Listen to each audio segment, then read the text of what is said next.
What's up, guys? Tim from Olsen Motorsports, and today we have our Raptor in the shop, and super excited about this because this is our test set of JRZ all-terrain AT Raptor shocks. So I actually have not seen these yet. I saw a prototype of the front with the spring on it, but I haven't seen the complete set. So they just came in on FedEx, and we're gonna unbox them. So hopefully the guys cut all the tape off.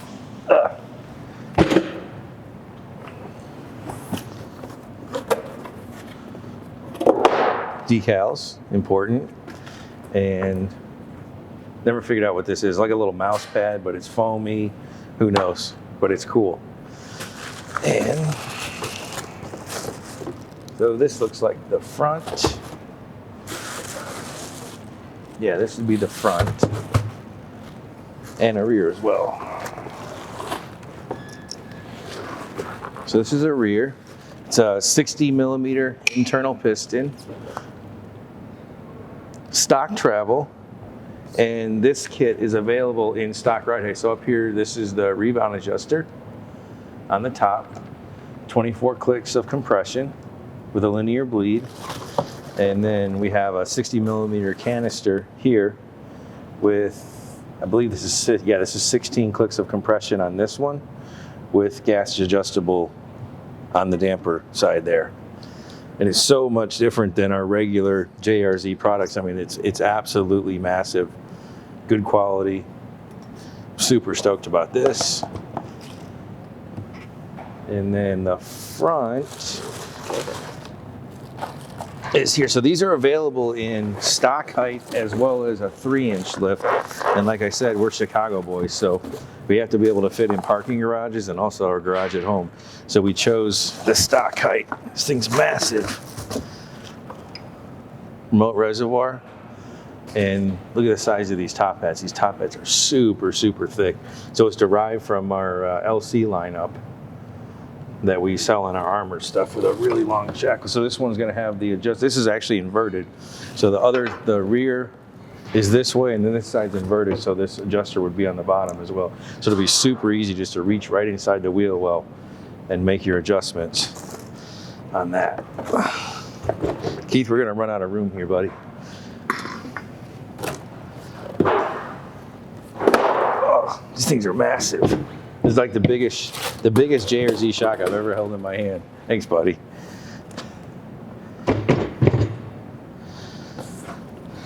So like I said, this is a brand new product for us.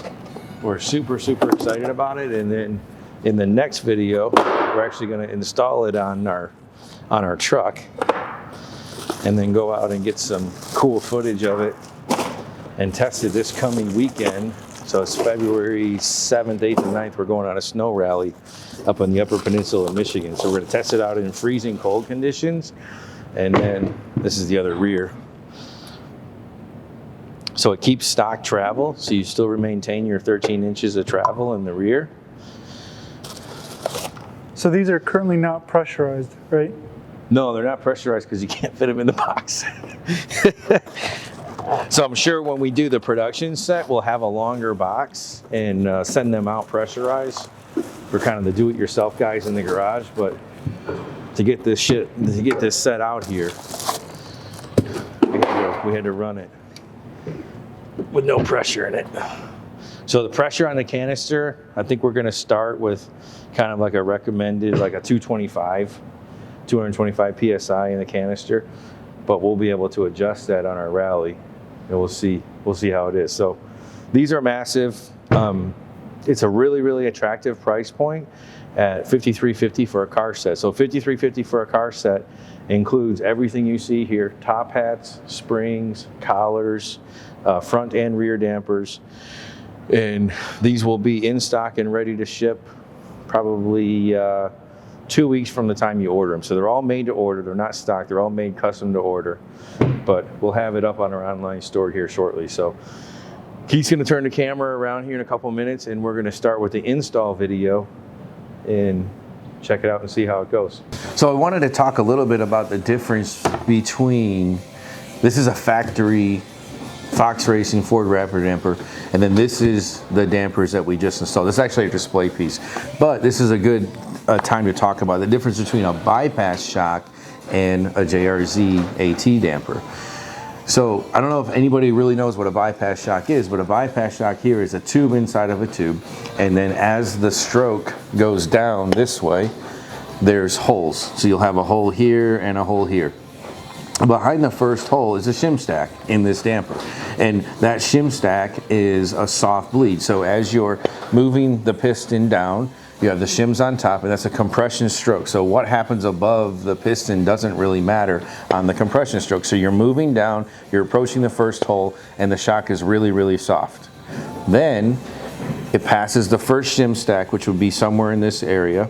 And as it passes the first shim stack, it approaches the second hole down here. And as it approaches that second hole, there's another shim stack that's stiffer. So now you're approaching the sort of the second range of movement on the bypass shock. And then as you approach that and you pass that second hole, now you're into the bottom where there's no hole. And as you do that, now you're building damping force. So you end up with a curve that's kind of like this. And that's essentially the basics of how a bypass shock works. The reason the JRZ works so well on the Ford Raptor is one of my biggest complaints of the truck to start with was it was extremely pitchy and rolly. So I would go into a corner and I would, if I had any kind of steering input in the vehicle at all and I was on the brakes and I hit a corner, the back end would step out on me. I would have to open up my hands and set up straight for the bump. That's because in the middle movement of the damper, what we call mid-speed compression, so mid-speed compression is when the car is pitched forward and rolled over and the sway bars are loaded. That's mid-speed compression. It's usually 4 to 7 inches a second on the damper. In that mid-speed compression, there was no platform stability or any kind of control. The damper in that area wasn't actually working. So this is more of a linear movement. So as soon as you hit the brakes and the nose starts to dive, on this shock it's going to stay up. It's going to stay supported. On this shock, as it approaches that first orifice, the truck's going to go like this.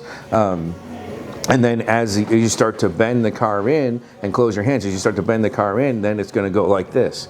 And then as it loads on the sway bar, it does this and it porpoises and moves around. On this shock, it has a significant amount of nose in the damper. So the nose is the low speed on the curve. It has a significant amount of nose. And then as it starts to go down, it builds force, you know, through the whole range of motion. So you end up with a damper that's crisp, you end up with a damper that's responsive, and you end up with a chassis that handles bumps because we have the pop-off valve internally in here. You'll be able to handle a bump, but you'll make enough low speed and mid-speed compression to keep platform stability in the truck. So that's, you know, we're gonna get a lot of questions because there are bypass shocks that are available for the Raptors, which they're fantastic, they work great.